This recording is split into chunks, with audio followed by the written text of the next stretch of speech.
काशी हिंदू विश्वविद्यालय बेचू में छात्र अब जापान की राकू तकनीकी से मूर्ति बनाने का हुनर सीखेंगे। 2 दशक बाद विश्वविद्यालय में इसकी शुरुआत हुई। इसके तहत विशेष क्लास के जरिए स्टूडेंट को इसका हुनर सिखाया जा रहा है। विश्वविद्यालय के फाइन आर्ट्स डिपार्टमेंट में 2 दशक बाद फिर से जापान के राकू तकनीकी का इस्तेमाल कर 54 लोगों की टीम ने कई बर्तन और मूर्तियों को तैयार किया है। नमस्कार, मैं शायब टुडू यहाँ एज ए असिस्टेंट प्रोफेसर हूँ डिपार्टमेंट ऑफ प्लास्टिक आर्ट्स में। सर, एक जापानी तकनीक से आप लोगों ने नया कलाकृति तैयार किया है। ये पूरा प्रोसेस कैसे था, आप लोगों ने इसे बनाया और कितने बच्चों की टीम इसमें लगाई गई? इसमें टोटल अराउंड 54 स्टूडेंट्स थे और ये चूँकि बहुत ही ओल्ड प्रोसेस है, 16th सेंचुरीज़ के आसपास इसको जैन और चिगारो आई थिंक वो दोनों ने मिल के इसको फर्स्ट टाइम प्रिपेयर किया था उन लोगों ने टी सेरेमनी के लिए। और इसमें चूँकि ये बुद्धिस्ट अनुयायियों के जो ये हैं फिलोसफी हैं उसको ध्यान में रखते हुए इन लोगों ने नेचर के जो एलिमेंट्स हैं और मीन्स जो फॉर्म्स है नेचर से इंस्पायर्ड होके ये लोग टी पॉट को बनाए थे।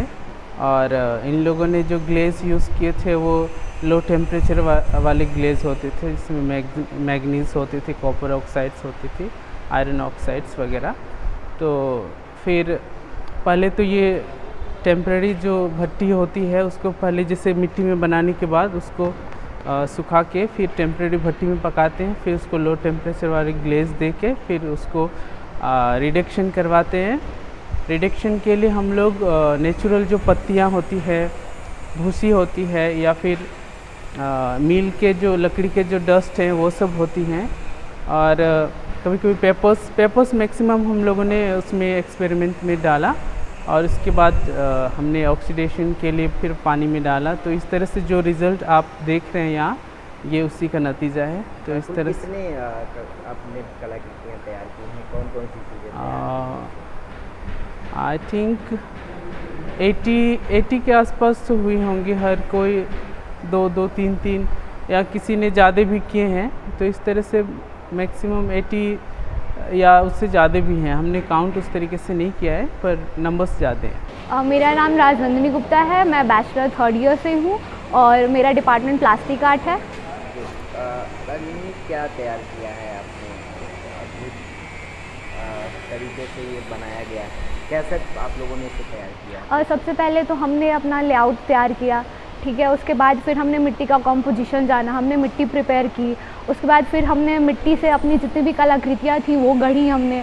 और उसके बाद हमने उसको बिस्किटिंग किया। बिस्किटिंग मतलब हमने उसको आधा पकाया, फिर हमने उस पर ग्लेजिंग की, उसके बाद फिर हमने उसका रिडक्शन कराया, ठीक है। उसके बाद फाइनल रिज़ल्ट आप देख रहे हैं। कितने दिन का ये प्रोसेस? ये पूरा हमने 2 हफ्तों में किया है।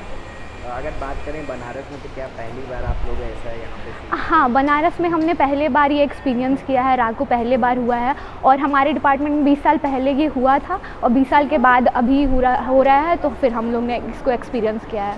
अगर बात करें तो ये जो कला आप लोगों ने की है ये अधिकतर कहाँ पाई जाती है? ये ज़्यादातर जापानीज़ टेक्निक है, तो ज़्यादातर जापानीज़ में ही पाया जाता है, जापान में। वाराणसी से नेहा द्विवेदी की रिपोर्ट।